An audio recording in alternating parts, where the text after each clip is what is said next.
Olá, caros alunos, eu sou Lucas Bittencourt, advogado, mestre em Direito, professor aqui do Mega Concursos e a partir de agora venho trabalhar com vocês uma parte aí específica da legislação no que concerne aí, né, o nosso concurso para o policial penal do estado de Minas Gerais. Pessoal, o que eu venho, né, trabalhar com vocês? Eu vou trazer algumas dicas, tá, importantes aí sobre a nossa parte de legislação. Vocês que estão acompanhando aí do outro lado sabem perfeitamente que no nosso edital trouxe aí um conjunto grande, né, podemos dizer assim, de legislações para a gente estudar, e muitas vezes a gente fica um pouco perdido, né, no estudo dessa legislação. O que é mais importante? O que efetivamente eu tenho que dar mais ênfase no estudo dessas legislações? Então, eu separei aqui dentro, né, das legislações algumas partes que já caiu bastante em prova, que muitas vezes, né, aparecem aí nas questões de prova e que, obviamente, por esses motivos, existe uma chance de vir a ser cobrado novamente de vocês. Então vamos lá, são algumas dicas dentro dessa parte de legislação que eu venho trabalhar com vocês a partir de agora. Então vamos lá, começando com vocês,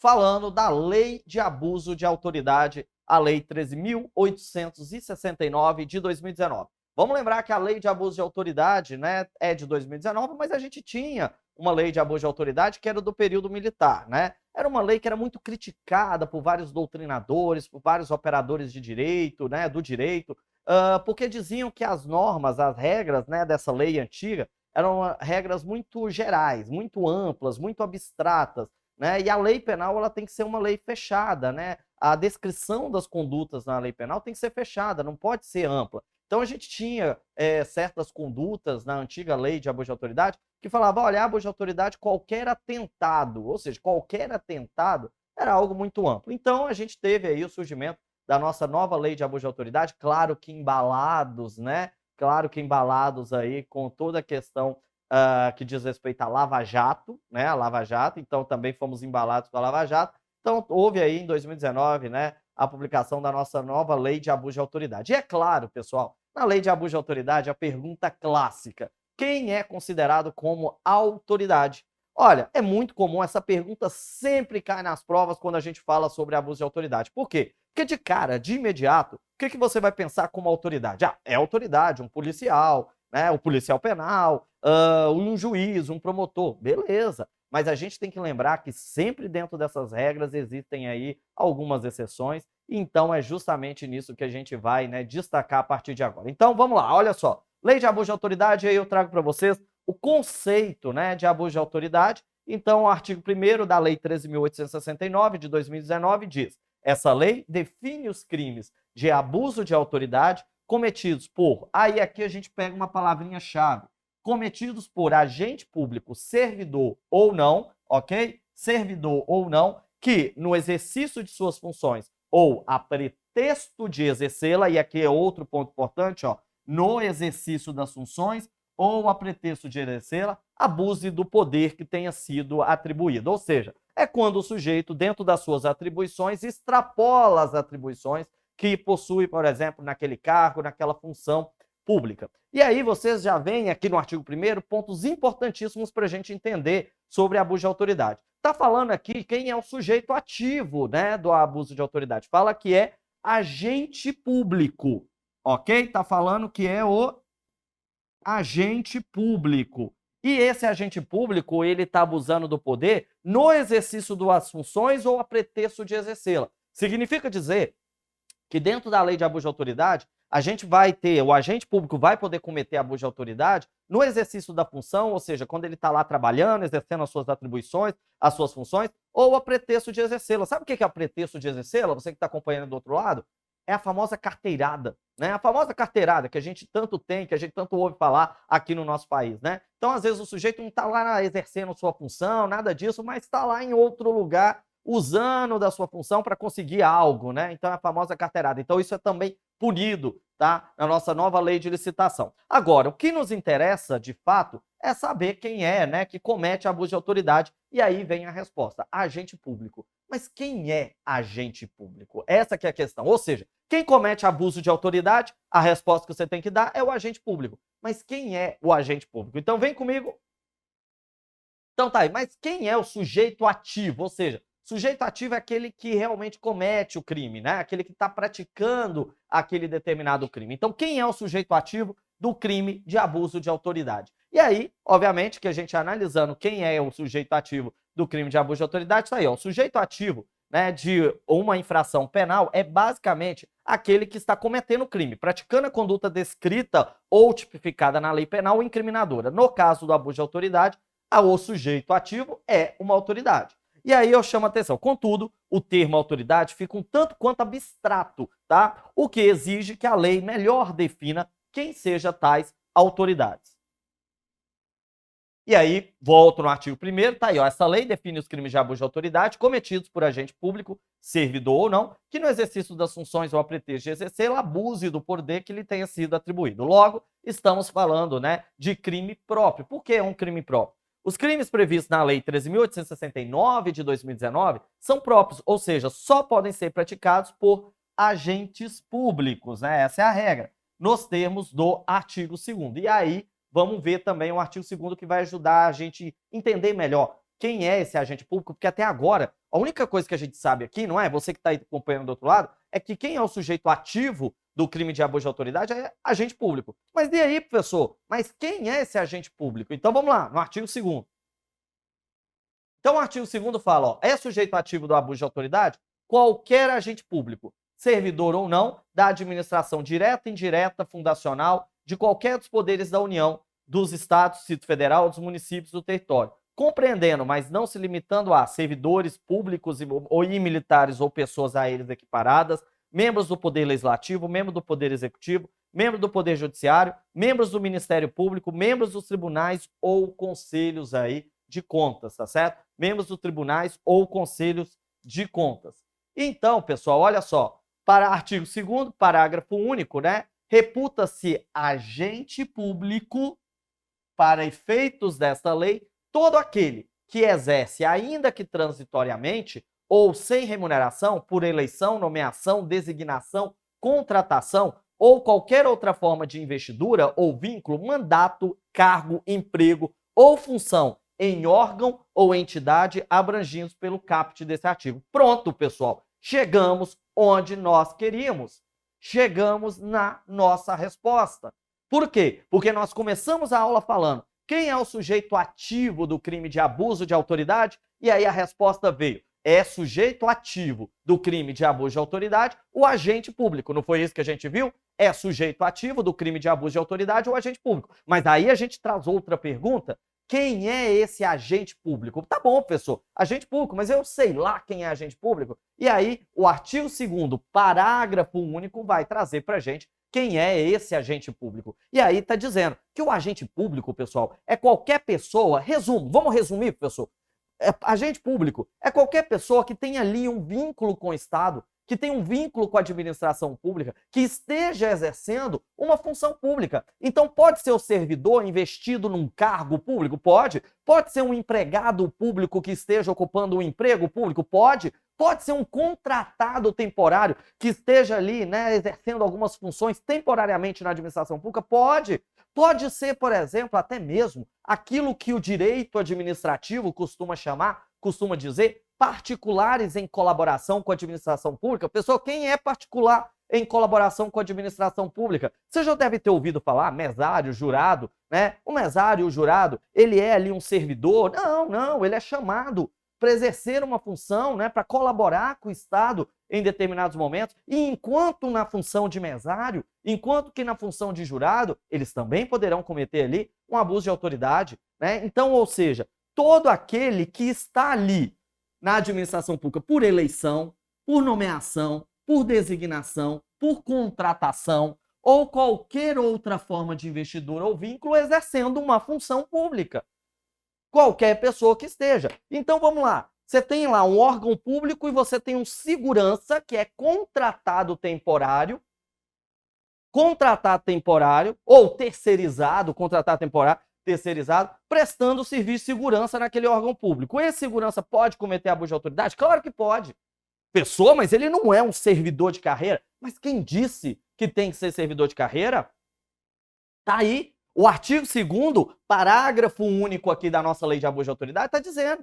é sujeito ativo do abuso de autoridade qualquer agente público, tá certo? Qualquer agente público. Então vem comigo, acompanha aqui na nossa tela, olha lá. Em resumo, é considerado autoridade o agente público em sentido amplo, servidor ou não, civil ou militar, que exerce função pública. É suficiente que o agente tenha algum vínculo com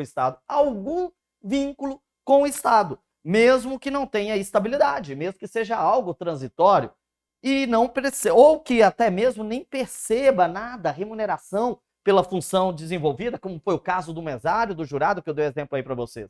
Ok? Então, agente público é qualquer uma dessas pessoas. E qualquer uma dessas pessoas que exerce aí uma função junto com o Estado poderá sim ser sujeito ativo de um crime de abuso de autoridade, ok? Então, quem é sujeito ativo aí do crime de abuso de autoridade? Qualquer uma dessas pessoas, né? Qualquer uma dessas pessoas que tem um vínculo com a administração pública, qualquer uma dessas pessoas que tem um vínculo com o Estado. Vamos lá, continuando.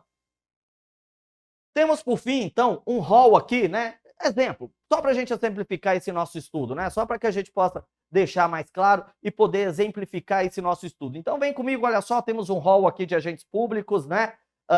Até mesmo incluindo os agentes políticos, né? Que vão ser autoridades. Então, servidores públicos e militares equiparados, por exemplo, então, um escrivão, né? Ali pode ser considerado, né? Seja qual polícia, né? Polícia Civil, Distrito Federal, seja qual for, né, vai poder ser considerado, né, agente público? Vai. Né, capitão da PM, analista judiciário, membros do Poder Legislativo, senador, deputado, vereador, membro do Poder Executivo, presidente da República, ministro, secretário, governador, membro do Poder Judiciário, ministro supremo, desembargador, juiz, todos esses. Mas não só, gente, essas autoridades aqui, né, até mesmo aquele atendente lá da prefeitura que está ali na secretaria atendendo, fazendo um trabalho de secretariado, também no desempenho da função dele, ele exerce função pública? Exerce. Pode cometer abuso de autoridade? Pode cometer abuso de autoridade. Membro do Poder, né, do Ministério Público, Procurador-Geral, Procuradores da República, promotores, membros dos tribunais, Conselho de Contas, né, membros de tribunais, Conselho de Contas, tudo aí. Então, esse rol aqui, gente, é exemplificativo, ou seja, a lei apenas menciona alguns agentes que se enquadram no Conselho de Autoridade, justamente para que não nos deixar fora, né, do seu âmbito de aplicação outras pessoas que venham desempenhar, por exemplo, uma função pública, tá certo? Então, qualquer pessoa que desempenhe uma função pública. Mas, então você chega nessa altura do campeonato, nessa dica, né, nessas dicas que a gente está trabalhando, que a gente está falando aqui, e você vira para mim e fala assim, então, professor, é só eu guardar que é qualquer agente público. Mas agora, se a pessoa não é agente público, ou seja, um particular que não tem vínculo nenhum com o Estado, eu posso, então, entender, professor, que ele nunca vai poder cometer abuso de autoridade. Pelo menos abuso de autoridade não, né? Um civil que não tem vínculo nenhum com o Estado. Será? Será? Vem comigo, vamos lá. Então, aqui, só para a gente fechar, tá? Só para a gente fechar mesmo, uma questão exemplificativa. Então, para não restar dúvida, vamos ver aqui alguns agentes públicos, né? Então, o corpo de jurados do Tribunal do Júri, tá aí, é agente público. O vigilante noturno, empregado de uma empresa terceirizada, que foi o exemplo que eu dei, também é agente público. O mesário, né? Ok? Conselheiro tutelar, também. Diretor de uma concessionária de serviço público no exercício de funções públicas. O que são as concessionárias? Aquelas empresas que são contratadas pelo poder público para exercer função, né? Exercer uma prestação de um serviço público. Quando eles estiverem ali desempenhando função pública, eles também poderão, né, ser considerados agentes públicos. Agora, vamos lá. Né? Então tá aqui, ó. O crime de abuso de autoridade fica caracterizado quando o sujeito ativo age no exercício da função pública ou a pretexto de exercê-la. A pretexto de exercê-la significa que a autoridade invoca a qualidade para praticar a conduta abusiva. Então, o crime de abuso de autoridade pode ser quando o sujeito está sim exercendo sua função e abusa da função, ou quando ele nem está exercendo a função, mas ele usa da função para obter alguma vantagem, por exemplo. Nós já tínhamos comentado isso. E aí, pessoal, eu coloco aqui, então, a Lei 13.869 inovou e tipificou como crime, né, a famosa carteirada, que é a questão do sujeito que, a pretexto de exercer a função pública, né, usa dela para obter vantagens. Então, a gente tem a famosa carteirada, que está aqui, ó, a Lei 13.869 tipificou essa conduta aí, então está aqui para a gente, ó, inovou e tipificou o crime de carteirada praticado recorrentemente no Brasil, que é quando o agente invoca a qualidade de autoridade para o quê? Obter certas vantagens, como furar filas, né? Obter aí algo na sociedade ou deixar de cumprir alguma obrigação legal. Bem, aí, pessoal, como agora sim a gente chegou na pergunta que eu tinha feito para vocês. Será que um particular, eu digo um civil, que não tenha, né, que não seja ali servidor público, que não tenha vínculos com o Estado, pode cometer abuso de autoridade? Pode ser sujeitativo desse crime?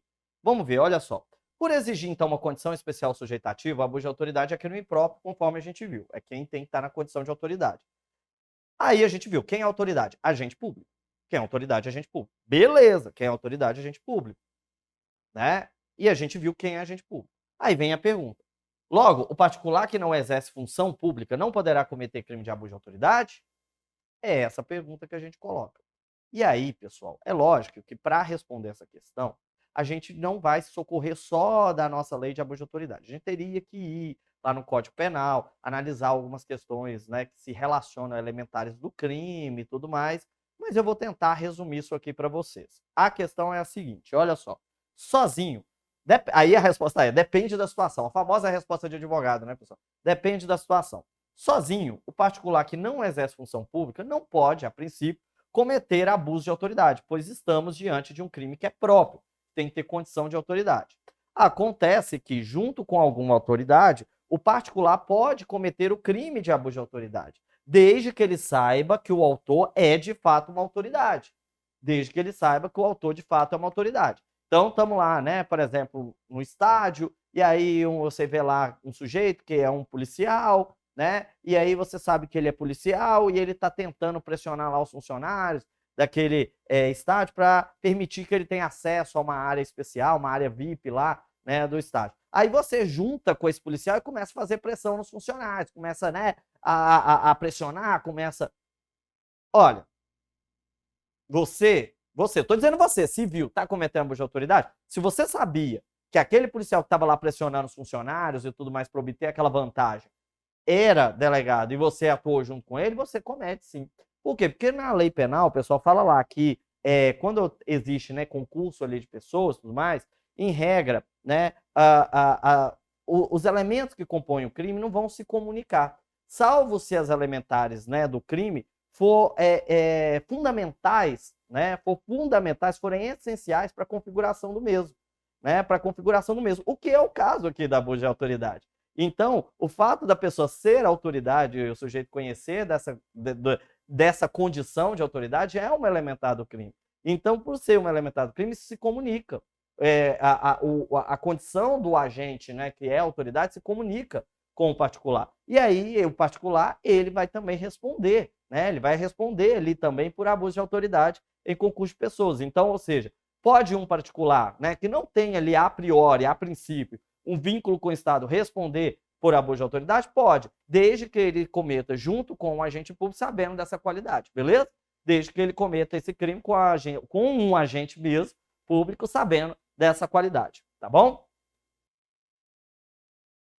Bem, pessoal, e aí a gente segue, a gente caminha aí no nosso estudo, nessas dicas que a gente está falando, que a gente está tratando aqui, a gente está caminhando para poder chegar aí na nossa lei de drogas, pessoal. A nossa lei de drogas é a Lei 11.343 de 2006, ok? Lei 11.343 de 2006. E o que eu quero chamar a atenção, o que eu quero trazer de dica para vocês na nossa lei de droga? A gente está falando de dicas. A gente, então, eu falei, ó, na abuso de autoridade, uma dica que não pode faltar de jeito nenhum é a gente, de fato, ali saber quem é a autoridade, né? Quem está cometendo o abuso de autoridade. E a gente já viu quem é o sujeito ativo, quem pode, né, praticar ali o crime de abuso de autoridade. Aí a gente segue, então, para a lei de drogas. O que eu quero destacar para vocês na lei de drogas?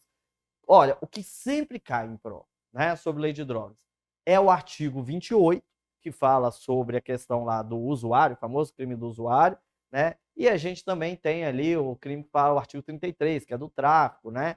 Então vamos trabalhar aqui alguns pontos importantes desses artigos, né? O artigo 28 ali, falar um pouquinho também sobre o artigo 33. Então, vamos ver o artigo 28, que é o porte de drogas para consumo pessoal. É o famoso crime, né, ali do consumo pessoal, né, quando a pessoa ela tem ali o consumo pessoal de drogas.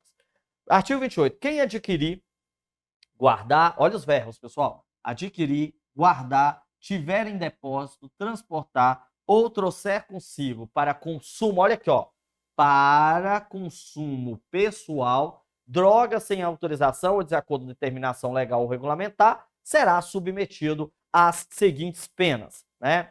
Aí vem as penas, advertência sobre os efeitos da droga, então o sujeito é levado lá, por exemplo, à delegacia, lavra-se um TCO, termo, né, circunstanciado ali, e se ao final o processo do sujeito for condenado, daí ele vai acabar tendo uma advertência por parte aí do juiz, né? E aí a gente tem prestação de serviço à comunidade, medida educativa de comparecimento, né, a programa ou curso educativo, né? São as sanções aí que são aplicadas. E aí tá, quem adquirir, guardar, tiver em depósito, transportar ou trazer consigo para consumo pessoal, droga sem autorização, desacordo com determinação legal ou regulamentar, tá aí o artigo 28.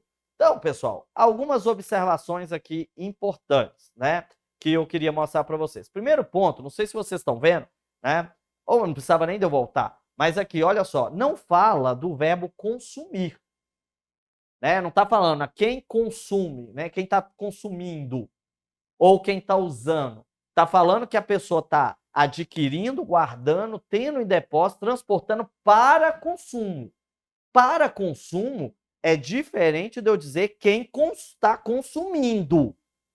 Para consumo é diferente de dizer quem está consumindo. O que eu quero dizer com isso, pessoal? O sujeito que está lá consumindo, que é pego lá no flagra, consumindo, né? Esse sujeito, ele não está, a princípio, cometendo o artigo 28.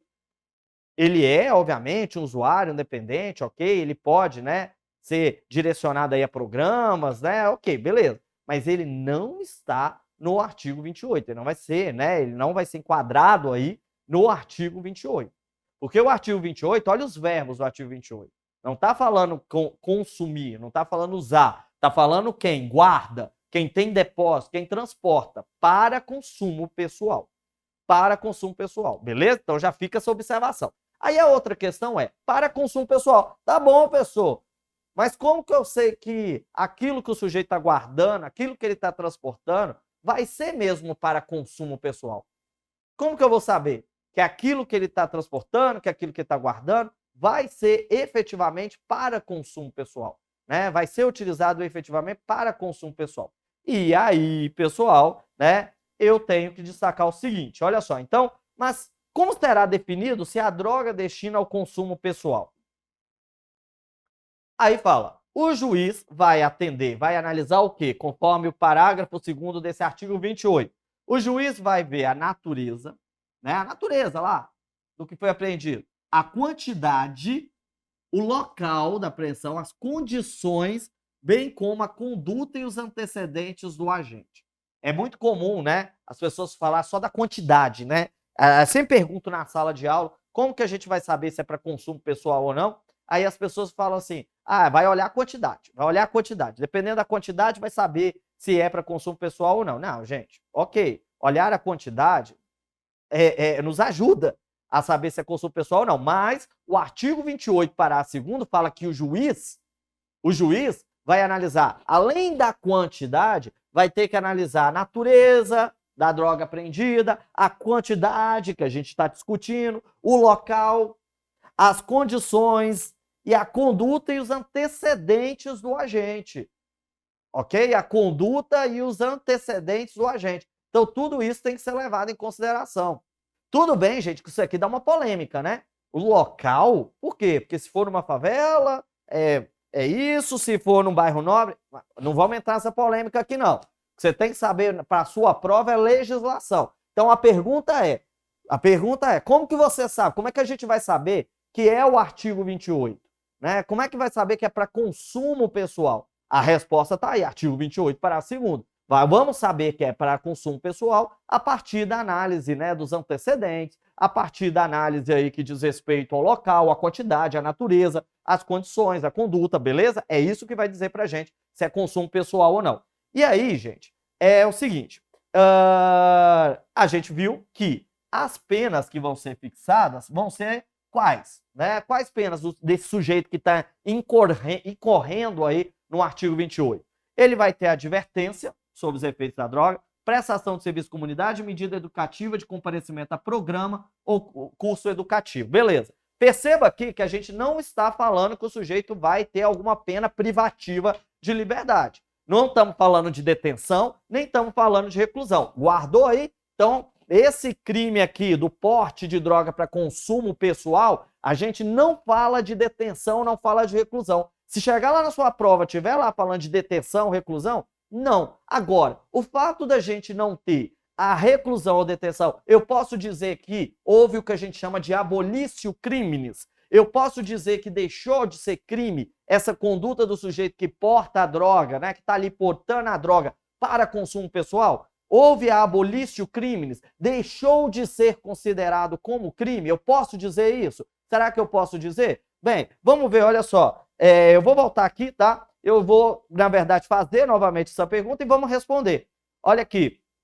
Eu vou voltar, tá, gente? Eu vou voltar aqui para vocês. Eu quero saber se deixou de ser considerado abolício crimes ou não, tá? Vou voltar. Não fiquem preocupados que eu tô passando aqui adiante, não. Né? E aí você vai falar assim, a pessoa tá pulando aí conteúdo, tá pulando matéria, né? Não, vamos lá, olha só. Deixa eu destacar aqui para vocês. Aqui, ó. Artigo 28 e abolício crimes. Houve abolício crimes? Houve a descriminalização do porte de drogas para uso próprio? Não. O STF afastou essa tese de abolício crimes, né, para o crime aí de uso pessoal. É crime. Agora, o que não vai existir é o encarceramento do sujeito. Né? Não há mais o quê? O encarceramento daquele sujeito. Não vai haver um encarceramento, mas continua sendo crime. Se não fosse crime, não estava dentro da nossa lei, né, de drogas aí. Não estaria dentro da lei de drogas. Então, continua assim, vou voltar agora, continua sendo crime. Então, se vier uma pergunta dizendo que houve abolício crime, não houve, não. Agora, é lógico que agora não vai ter mais o encarceramento. As penas que vão ser aplicadas para o sujeito são penas onde o sujeito não vai ser encarcerado. A gente viu, é a advertência, né? Além da advertência lá, a gente viu a prestação de serviço à comunidade ou medida educativa. Aí eu digo o seguinte, a prestação de serviço à comunidade e a medida educativa tem um prazo, professor? Tem sim. Serão de, no máximo, 5 meses, exceto no caso de reincidência, quando o sujeito é reincidente aí no artigo 28. No caso de reincidência, onde será aplicada em até 10 meses. Aí ele pode ficar, quando for reincidente no artigo 28, ele pode ficar lá prestando serviço à comunidade ou dentro desses cursos aí educativos até o prazo de quanto mesmo? 10 meses. Então, em regra, a prestação de serviço à comunidade, né? A prestação de serviço à comunidade ou esse curso aí educativo é de no máximo 5 meses. Aí de no máximo 5 meses. Mas a gente pode ali ter essa extensão desse curso ou a prestação de serviço até 10 meses se o sujeito for reincidente, ok? Se o sujeito for reincidente. Já caiu numa prova, pessoal, uma questão uma vez, que falava lá que ele ficou fazendo curso por 9 meses.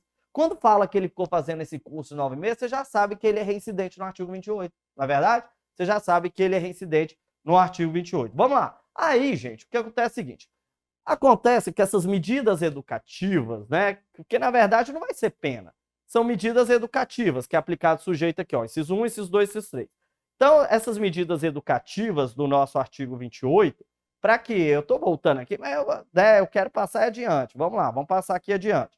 Essas medidas educativas, às vezes, o sujeito pode falar assim, eu vou cumprir não, né, não vou ficar frequentando esse curso não, não vou prestar esse serviço comunidade não. Aí, olha, para a garantia do cumprimento das medidas educativas, quem injustificadamente se recuse, poderá o juiz submetê-lo sucessivamente a uma admoestação verbal. O que é a admoestação verbal? Gente, a admoestação verbal é uma advertência, mas é uma advertência mais dura, né? Aquela advertência mais dura ali, por exemplo, por parte do juiz. E multa, tá certo? Eu costumo dizer, tem que doer no bolso, né? Tem que doer no bolso, já que o sujeito não está cumprindo ali, não está prestando serviço, nem está indo no curso, no bolso. Então, a admoestação, se não der certo a admoestação verbal, vão para a multa. Artigo 28, parágrafo 1º. As mesmas medidas, né, que a gente acabou de ver, prestação, curso, né, as mesmas medidas submete quem, para o seu consumo pessoal, semeia, cultiva ou colhe plantas destinadas à preparação de pequena quantidade de substâncias ou produto capaz de causar dependência né, física ou psíquica. Então, também para o sujeito que planta ali pequenas quantidades, né, para o consumo pessoal, também ele vai estar incorrendo no artigo 28, tá bom? Temos mais observação aqui, vamos lá. Aí a gente chega numa observação muito importante. O artigo 33, que fala sobre o tráfico, traz os mesmos verbos do artigo 28, que é o porte, né, de drogas aí para consumo próprio. Olha aqui. Coloca, os verbos que caracterizam o porte de droga para consumo próprio são os mesmos existentes para o crime de tráfico que consta no artigo 33. Vamos ver aqui, olha só. Aí eu chego aqui, artigo 33, que é o tráfico de drogas, e fala: quem importar, exportar, remeter, preparar, produzir, fabricar, né, adquirir, vender, expor à venda, oferecer. Aí olha só, ter em depósito, transportar, trazer consigo, guardar, né? Isso tudo aqui, gente, a gente já viu no artigo 28, ter em depósito, transportar, trazer consigo, guardar, né? Adquirir aqui. Então, isso aqui tudo a gente já tinha visto aonde? No artigo 28. Só que no tráfico, além desses verbos que já existiam no artigo 28, a gente trouxe mais, né? Importar, exportar, remeter, preparar, produzir, fabricar, vender, expor à venda, prescrever, ministrar, entregar para o consumo ou fornecer drogas, ainda que gratuitamente, ou seja, o tráfico não precisa necessariamente, né, do sujeito obter lucro, isso é importante, sem autorização ou desacordo com determinação legal ou regulamentar, reclusão de 5 a 15 anos e pagamento de 500 a 1.500 de multa, né? Então, o que eu estou querendo mostrar para vocês é que os verbos do artigo 28 também estão dentro do artigo 33. E aí que vem a famosa pergunta. Se o sujeito, por exemplo, ele está, né, transportando, né? Ele está transportando. Vamos voltar lá no artigo 28? Vamos ver os verbos do artigo 28, né? Os verbos do artigo 28, olha aqui, só para a gente reafirmar, né? Olha aqui, ó. Quem adquirir, quem guardar, quem tiver em depósito, quem transportar, trazer consigo. Vocês estão vendo? Então, são os mesmos verbos do artigo 28, está lá no artigo 33. Aí a pergunta é, se o sujeito, por exemplo, está transportando, ele vai responder no artigo 28 ou no artigo 33? Ele vai responder no porte de droga para consumo próprio ou em tráfico? E aí, gente, se ele comete alguns desses verbos que se repetem no artigo 28 e 33, o que vai dizer, vem aqui comigo, o que vai dizer se ele responde por tráfico ou se ele responde por porte de droga para consumo próprio, artigo 28, parágrafo 2º. O juiz vai analisar quantidade, antecedentes, condições, local. Lembra? Ele vai analisar isso. E aí ele vai decidir se é artigo 28 ou 33. Então, mas então, o que difere o porte com consumo próprio do tráfico, né? Nesses verbos aí.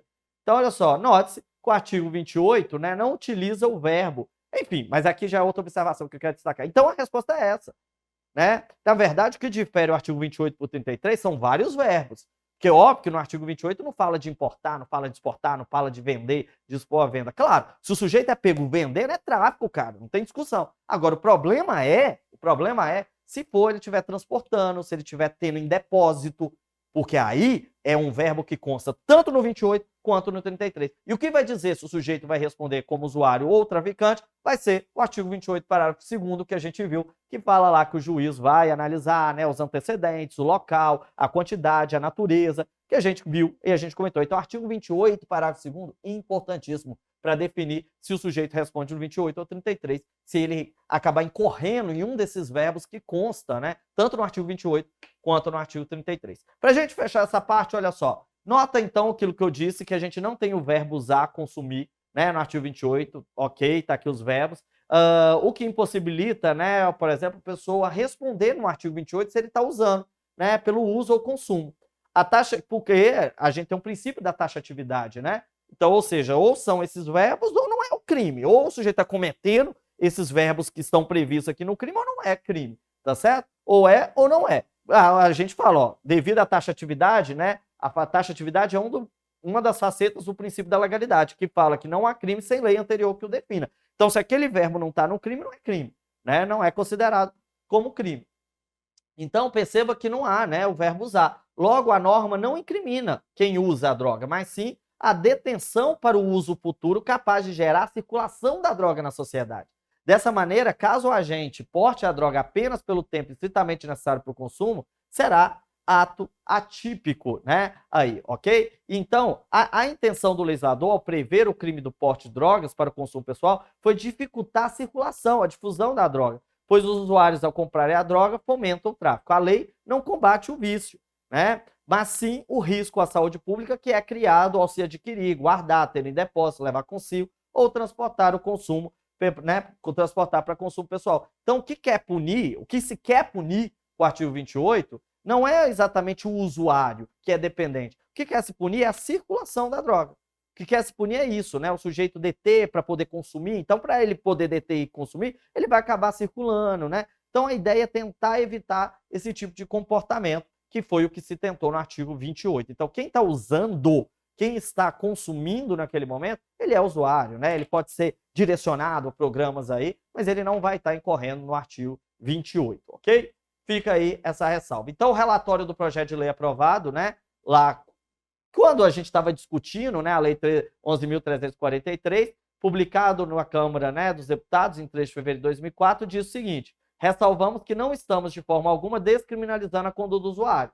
O Brasil é inclusive signatário de convenções internacionais que proíbem a eliminação desse delito. O que fizemos é modificar os tipos de penas a serem aplicados ao usuário, excluindo a privação de liberdade como pena principal. Então, basicamente, né, guarde isso, fica esse ponto aí, né? Artigo 28, artigo 33 eram as observações que eu queria destacar para a gente, beleza?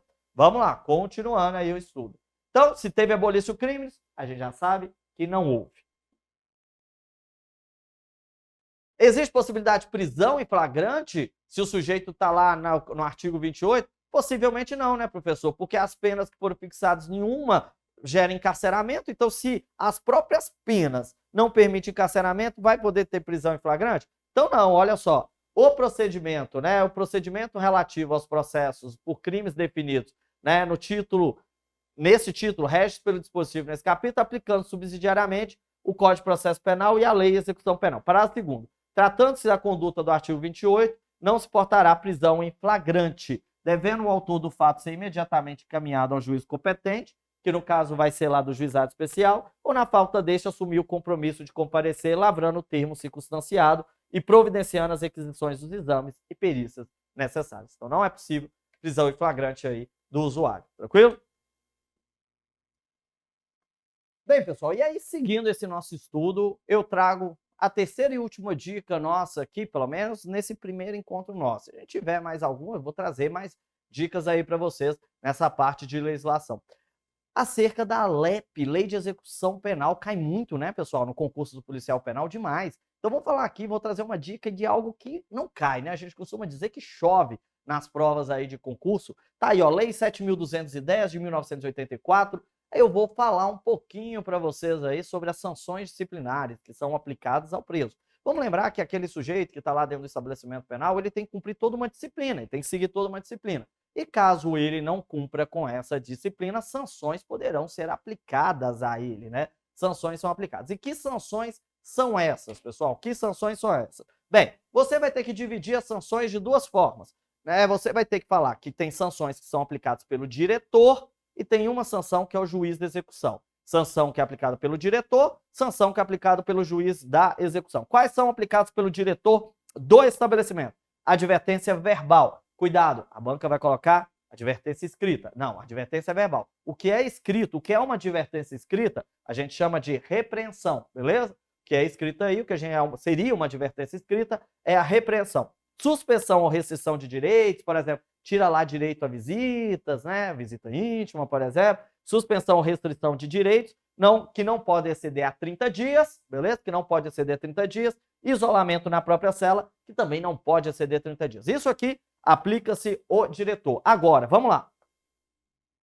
Existe também a sanção que é aplicada pelo juiz de execução. E que sanção é essa que é aplicada pelo juiz de execução? A inclusão no RDD. Já ouviram falar? RDD? Regime Disciplinar Diferenciado. Cai muito em prova. E nós tivemos alterações com o pacote anticrime sobre o RDD. Então vem comigo, vem comigo. Então, aqui, a sanção que é aplicada pelo juiz é a inclusão no RDD. Guarda isso. As demais, diretor do estabelecimento. Vamos lá. Aí, pessoal, olha só, né? Destaco para vocês ainda dentro da parte de sanções, né? que as sanções não pode colocar, obviamente não podem colocar, né, em perigo a integridade física ou moral do condenado, e é vedado o emprego de cela escura, é vedado, né, sanções coletivas, isso já caiu em prova, é vedado sanções coletivas, e não haverá falta nem sanção disciplinar sem expresso anterior previsão legal ou regulamentar. O policial penal não fala assim, eu vou te punir hoje, vou punir como? Não sei, vou escolher aqui, vou pendurar você no pau de arara. Não, não existe não, pessoal. Né? As sanções têm que ser essas que estão previstas em lei. Tem que ser essas aqui. Então, não há, né, falta nem sanção disciplinar sem expressa anterior previsão legal ou regulamentar. Aí fala, o artigo 52 fala também pra gente sobre questões relacionadas à falta grave, né? Traz uma falta grave para o condenado ou preso provisório, assim estabelecendo a prática de fato previsto como crime doloso quando ocasione subversão da ordem ou disciplina interna, sujeito o preso provisório ou condenado nacional ou estrangeiro, sem prejuízo de sanção penal, ao RDD, chamado Regime Disciplinar Diferenciado. Então é o seguinte, nós vimos as punições, as sanções, né? E aí a gente viu que uma das punições, que aliás é o juiz que determina, é o RDD, a inclusão do preso no regime disciplinar diferenciado. Agora, a pergunta é, o que o sujeito tem que fazer para poder entrar no RDD? E aqui teve mudanças com o pacote anticrime. Então, a primeira situação é aquele, né, sujeito ali, o preso, cometer lá dentro do estabelecimento um crime doloso que causa subversão da ordem interna ou da disciplina. Por exemplo, ele mata ali um colega, né, lá, né, de cela, isso causa todo uma, né, tumulto interno. Podemos incluir esse preso o quê? No RDD, beleza? Essa é uma das situações que o sujeito pode ser incluído aí no RDD. Bem, e aí, pessoal, você vai virar e falar assim, mas é só essa situação, pessoal, que o sujeito pode ser incluído ali no RDD? Vamos ver, olha, aqui, né? Aqui eu estou explicando para vocês o que é o regime disciplinar diferenciado, é uma forma, né? É uma disciplina mais específica, uma sanção disciplinar mais específica, diferenciada, que vai restringir, né? Vai restringir mais direitos ali para o preso, né? Que ele teria, vai restringir. E um dos casos, né, que a gente acabou de ver, é quando ele comete crime doloso, né, dentro do estabelecimento ali, que causa subversão da ordem interna, tá certo? Então, basicamente, é o que eu queria destacar aqui com vocês nesse nosso ponto aqui. Agora, a pergunta é, professor, é só naquele caso que, né, o sujeito causa um crime doloso, causa subversão na ordem interna, que o sujeito será incluído no RDD? E aí, gente, você tem que saber para a prova que não. Porque olha aqui, o artigo 52, parágrafo 1º, fala que o regime disciplinar diferenciado também será aplicado aos presos provisórios ou condenados nacionais ou estrangeiros que apresentem alto risco à ordem e à segurança do estabelecimento penal ou à sociedade, ou aqueles presos, né, sobre os quais recaiam fundada suspeita de envolvimento ou participação a qualquer título em organização criminosa, associação criminosa, milícia privada, independentemente de prática de falta grave. Então, gente, sabe aquele preso, né, que tem uma grande periculosidade sobre ele? Pode ser incluído no RDD? Pode. Sabe aquele preso que existe uma fundada suspeita de que ele ali, né, participa de organizações criminosas e tudo mais? Também pode ser incluído aonde? No RDD. Tá aqui, ó. Se tiver fundada suspeita de envolvimento em participação, né, a qualquer título, em organização criminosa, associação criminosa, milícia privada, pode ser incluído no RDD. Olha aqui, ó, fundada suspeita, não precisa ser provado, não. Ou que apresente alto risco à ordem, né, a segurança do estabelecimento, também pode ser incluído no RDD. Então, o RDD, pessoal, é esse regime, né, diferenciado, que tem algumas características, né? Então, pessoal, é o seguinte, vamos falar aí das características do RDD. A gente já viu quais são as situações, né? Que situação que o preso ali poderá ser inserido no RDD, nessa sanção disciplinar, né? Que vai ser determinada pelo juiz, ou seja, o regime disciplinar diferenciado. Então, vamos falar dessas características. O que eu quero saber a partir de agora é o seguinte, uma vez o sujeito sendo, né, incluído ali no RDD, o que vai acontecer com ele na prática, né, dentro ali do estabelecimento penal? É basicamente isso que a gente vai tratar, é basicamente sobre isso que a gente vai falar a partir de agora sobre, então, essas características do RDD. E a primeira característica diz respeito ao prazo do RDD. Quanto tempo pode durar aí o RDD? E você vai ver aqui comigo, vem comigo na nossa tela, que a duração máxima será de até 2 anos, sem prejuízo de repetição dessa sanção, né, por nova falta grave da mesma espécie, ok? Então, duração de até 2 anos. Aí você pode virar e falar assim, professor, mas pode, né, o sujeito estar no RDD e sendo prorrogado, ele continuar ficando no RDD? Pode existir sim, tá, pessoal? Pode existir essa prorrogação. Mas os casos que vai poder existir a prorrogação vai ser somente naqueles casos em que o preso, né, existe uma fundada suspeita de que ele ali participa de organização criminosa, que a gente comentou, ou de que, né, esse preso, ele é um preso de alta periculosidade. Nessas duas situações, existe a possibilidade de ir prorrogando, sim, o RDD, e nas situações possíveis de prorrogação, essa prorrogação será anual. Ano a ano é que vai tendo a prorrogação. Então, ou seja, se o sujeito está naquela situação de um preso de alta periculosidade ou uma situação de um preso sobre o qual recai fundada suspeita, né, de que ele participa de organização criminosa, aí nesses casos o prazo do RDD vai poder ser prorrogado, mas anualmente, ano a ano. Naquela primeira situação que o sujeito é incluído no RDD que a gente falou, quando ele, por exemplo, né, comete algum crime ali doloso que causa subversão à ordem, não. O prazo máximo é 2 anos e nessa situação não há possibilidade de prorrogação, ok? Observo aqui com vocês que esse prazo de 2 anos é uma novidade, ok? Porque veio com pacote anticrime esse prazo. Antes o prazo era de 360 dias, agora passou a ser 2 anos. Então houve uma alteração a partir do pacote anticrime aí, no que diz respeito ao prazo do nosso RDD, beleza? No que diz respeito ao prazo do RDD. Continuando. Outra característica do RDD é recolhimento em cela individual, beleza?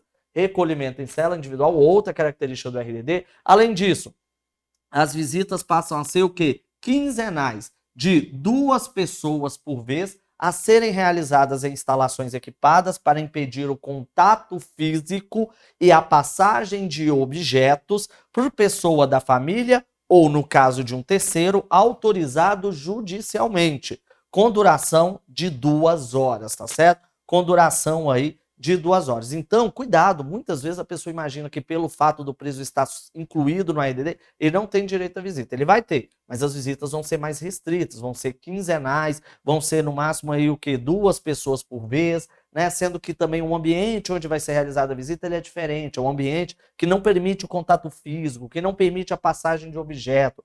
Com a mudança do pacote anticrime, pessoal, agora dentro dessas 2 pessoas inclui criança. Antigamente, antes do pacote anticrime, não se incluía nessas 2 pessoas criança e agora se inclui sim criança. Então tá aqui mais uma característica do RDD. Outra característica, o direito do preso à saída, né, o chamado banho de sol, ok? Banho de sol aí, ó. Banho de sol, né? O direito à saída da cela por 2 horas diárias para banho de sol em grupo de até quantas pessoas? 4 presos. Aí vem a observação que o RDD trouxe aqui, ó. Desde que não haja contato com presos do mesmo grupo criminoso.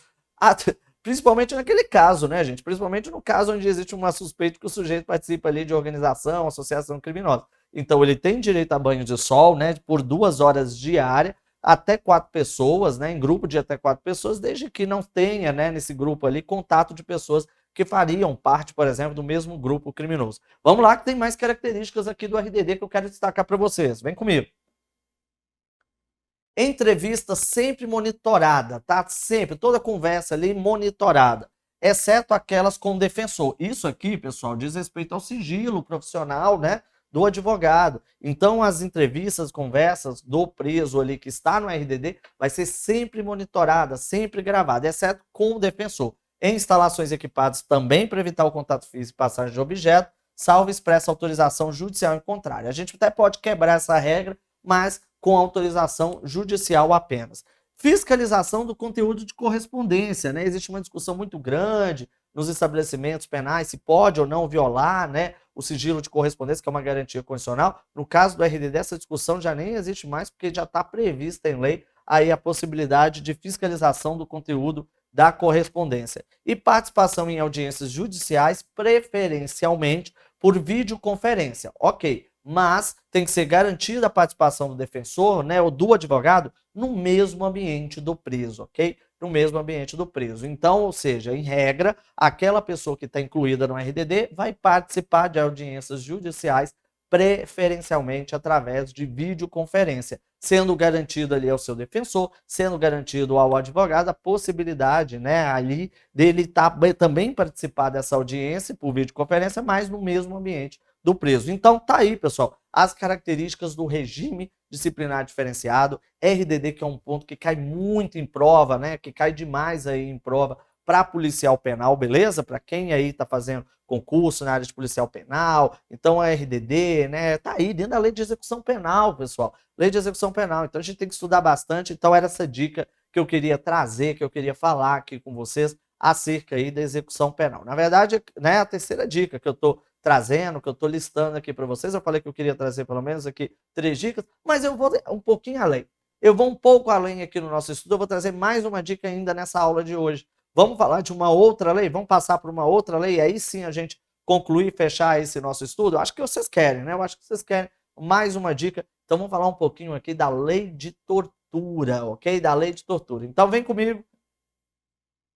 Lei de tortura, a lei 9455 de 97. E o que eu quero destacar aqui com vocês dessa lei de tortura? Quais são os tipos, quais são as espécies de tortura que vão existir aí dentro da nossa lei 9455 de 97? Primeiro você precisa saber, primeiro você precisa entender o que efetivamente vai ser considerado como tortura, tá? Muitas vezes na nossa cabeça vem justamente aquela ideia de que a tortura é aquela violência física, né? Vem aquela ideia ali do sujeito pendurado num pau de arara, né? Ou enfiando a cabeça do sujeito ali dentro, né, de uma banheira cheia d'água. Olha, é normal, né? A gente tem essas imagens de filmes e séries, mas a tortura ela pode ser tanto física quanto psicológica, quanto emocional, beleza? A tortura ela pode ser tanto física quanto psicológica ou emocional, segundo aí a nossa normativa, segundo a nossa legislação. Então, tortura tanto física quanto emocional, quanto psicológica, são, né, os tipos, podemos dizer assim, de tortura que a gente vai estar tratando dentro da nossa legislação. Agora, ok, a gente já entendeu o que pode ser tortura, né? Qualquer ato ali de violência que cause, né, que cause uma dor física, que cause uma dor emocional, que cause uma dor psicológica, tá certo? Qualquer ato ali, né, de violência que gere isso, né, que ocasione isso, essa dor física, essa dor emocional, essa dor psicológica. E aí a gente está dentro, né, do que a gente pode considerar como tortura. Só que aí, pessoal, eu queria destacar para vocês quais são as espécies, né, de crimes de tortura aí que a gente vai ter. Então, olha só, quando a gente analisa a nossa lei, eu vou mostrar a primeira lei aqui para vocês, voltei. Olha só, diz aí o artigo 1º, constitui crime de tortura constranger alguém com emprego de violência, olha que é uma violência, ou grave ameaça, causando o quê? Sofrimento físico ou mental, tá certo? Causando sofrimento físico ou mental. Você percebe aqui o verbo constranger. Com o fim de obter informação, declaração ou confissão da vítima ou de terceira pessoa, para provocar ação ou omissão de natureza criminosa, em razão de discriminação racial ou religiosa, tá certo? Em razão de discriminação racial ou religiosa. Também vai estar cometendo crime de tortura quem submeter alguém sob sua guarda, poder ou autoridade, com emprego de violência ou grave ameaça, intenso sofrimento físico ou mental, com o fim de aplicar castigo pessoal, medida de caráter preventivo, reclusão de 2 a 8 anos. Então tá aqui, pessoal, né, o nosso crime de tortura, né? E, não tudo, né? Mas a primeira parte, aí podemos dizer assim, do nosso crime de tortura. Perceba aqui que a gente falou que tem que ser, né, o ato de tortura praticado com violência ou grave ameaça. Perceba aqui que a gente usa os verbos constranger e submeter, né? Perceba aí que tem que causar o sofrimento físico, que tem que causar o sofrimento mental. A partir dessas análises, para a gente entender melhor os crimes de tortura, a gente vai separá-los em 2 grupos. Um grupo que vai ser, né, os crimes de tortura do verbo constranger e um outro grupo que vai ser dos crimes de tortura do verbo submeter. Então vem comigo, olha só. Só continuando aqui, ó, artigo 1º para 1º, na mesma pena incorre quem submete, olha aqui, ó, quem submete pessoa presa ou sujeita a medida de segurança a sofrimento físico ou mental por intermédio de prática de ato não previsto em lei ou não resultante de medida legal, Então perceba aqui também o verbo submeter. Então por isso que nós vamos separar 2 grupos de crimes de tortura. Um grupo que é do verbo constranger e o outro do verbo submeter, para a gente poder entender as práticas de tortura de uma forma mais, né, didática, ok? Para a gente poder compreender, para que a gente possa entender melhor aí os crimes de tortura de uma forma mais didática. Então a gente separa 2 grupos. O primeiro grupo do verbo aí, né, constranger, e o segundo grupo do verbo submeter. Então tá aqui, ó. Primeiro grupo, composto de 3 primeiras espécies, né, de tortura que estão, né, abrangidas aí pelo verbo constranger.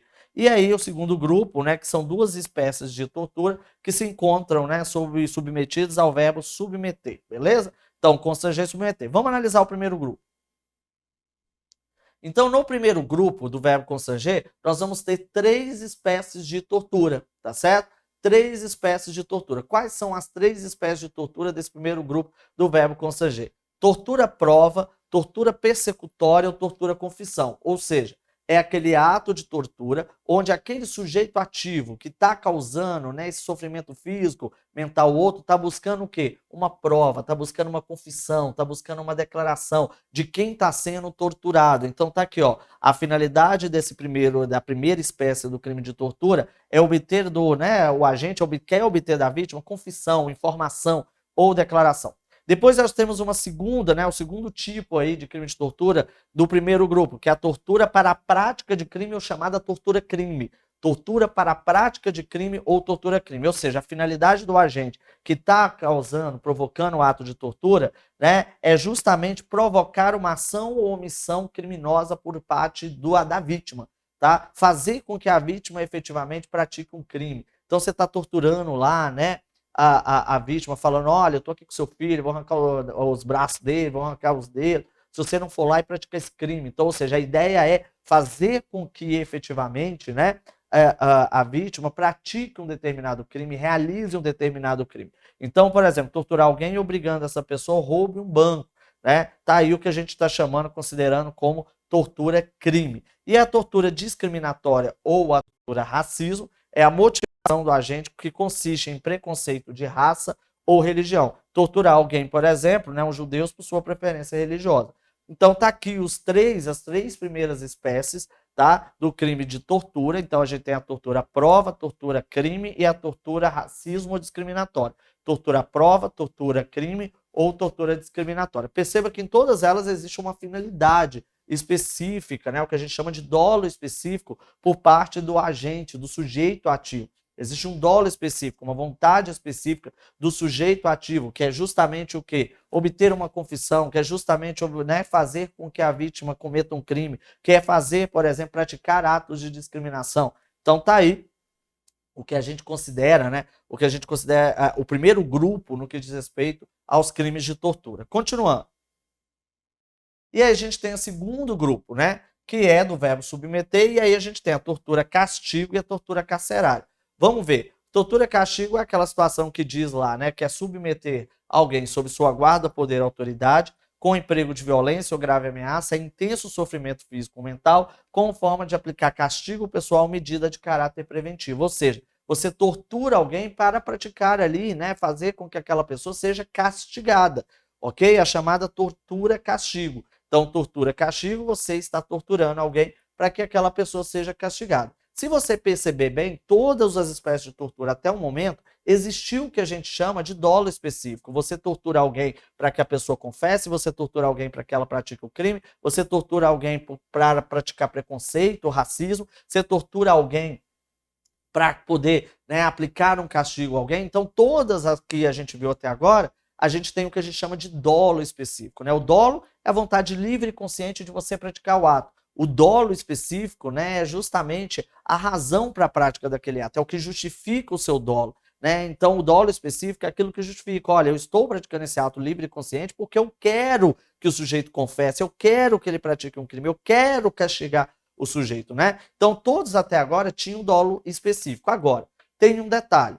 A partir de agora, na tortura carcerária, você não vai ver o dolo específico. Por quê? Diz aí que a tortura carcerária é submeter pessoa presa ou sujeita a medida de segurança a sofrimento físico ou mental por intermédio da prática de ato não previsto em lei ou não resultante de medida legal. Então, ou seja, é aquele que tortura o outro simplesmente determinando que ele faça algo que não está previsto em lei. Determina que essa vítima realize algo, faça algo que não está previsto em lei. Este algo que essa vítima vai ter que realizar, que vai ter que fazer, causa sofrimento físico, causa sofrimento mental nessa pessoa, né? Então acontece, por exemplo, a situação ali de um policial penal perante um preso, né, perante uma pessoa que está presa, e simplesmente que pega lá, né, o preso, faz ele ficar correndo lá no pátio. Ah, por que você está fazendo ele correr? Você está castigando? Ah, porque eu gosto de ver ele fazendo exercício.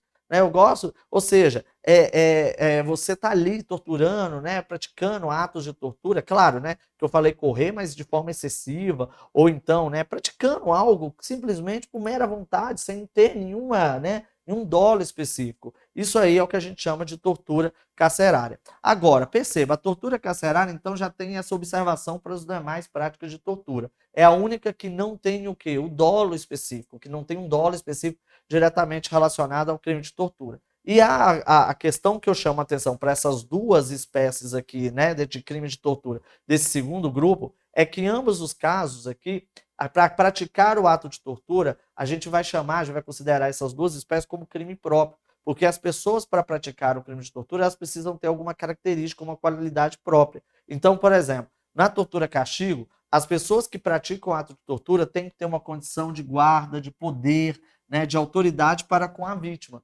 Então, por exemplo, é o professor com o aluno, são os pais, né, com os filhos ali, né? Pode ser até uma situação relacionada, né, ali ao policial penal com o preso, pode, mas tem que ter uma relação de guarda, de poder, onde você tem a intenção de praticar o ato de tortura para castigar. Então não é qualquer pessoa que pode praticar a tortura-castigo, como foi as três, né, espécies de tortura que a gente tinha visto, né, sobre a vigência ali, podemos dizer dessa forma, do verbo constranger. Né, do verbo constranger lá, não tinha, né, nenhuma questão relacionada a essas características próprias do sujeito ativo, diferente aqui desse segundo grupo. E na tortura carcerária também, né, só pode praticar o ato de tortura aquela pessoa que tem um contato com preso ou pessoa sujeita à medida de segurança. Medida de segurança é aquela pessoa, né, que é inimputável e está no hospital de custódia ou tratamento psiquiátrico. Então só pode praticar esse ato de tortura quem tem contato com pessoa presa ou submetida à medida de segurança. Então também é crime próprio. Então nesse segundo grupo aqui, a gente fala de crimes de tortura que são próprios, o que a gente não verificou no primeiro grupo. Com a observação que todos os crimes de tortura até então, eles têm um dolo específico, salvo quando se trata da chamada tortura carcerária, ok? Salvo quando se trata desse último caso aqui, da tortura carcerária. Beleza, pessoal? Tranquilo? Ok? Então, seguindo aqui, né? Aqui, ó, sobre a tortura castigo, né? O sujeito ativo detém uma relação de autoridade, né? Ou seja, tem essa questão ali, pode ser uma relação, né, com o preso, o professor com relação ao aluno. Então tem que ter a situação de poder, autoridade, guarda, que eu comentei, que existe na tortura castigo. Beleza. Aí aqui, ó, podemos concluir então que a tortura-castigo é o crime próprio, porque somente pode ser praticado por quem tem o dever de guardar ou exercer poder de autoridade com a vítima. Ao mesmo tempo, exige também a condição especial do sujeito ativo que precisa estar, né, sob a autoridade do torturador. Ademais das modalidades de tortura previstas no inciso 1, tortura prova, para a prática de crime ou discriminatória, são comuns, são crimes comuns, não são crimes próprios, como no segundo grupo, pois não se exige nenhuma qualidade especial do agente, né, nem da vítima ali no caso, ok?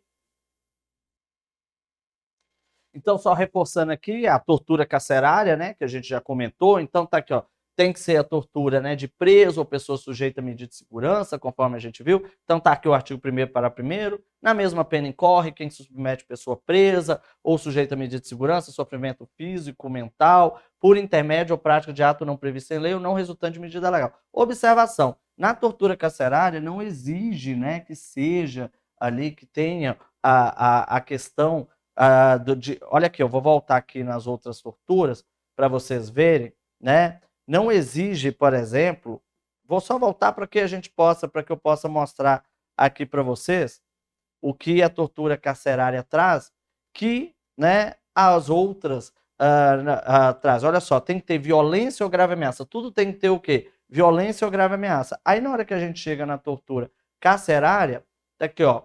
Na mesma pena incorre quem submete pessoa presa ou sujeita a medida de segurança a sofrimento físico ou mental. Não fala do emprego de violência ou grave ameaça. Então, a tortura carcerária também traz essa observação. Não fala, né, do emprego de violência ou grave ameaça. E tem um outro detalhe também, tá? Nesse segundo grupo do verbo submeter aqui, quando a gente fala da tortura castigo, é a única que pede a análise da intensidade do sofrimento.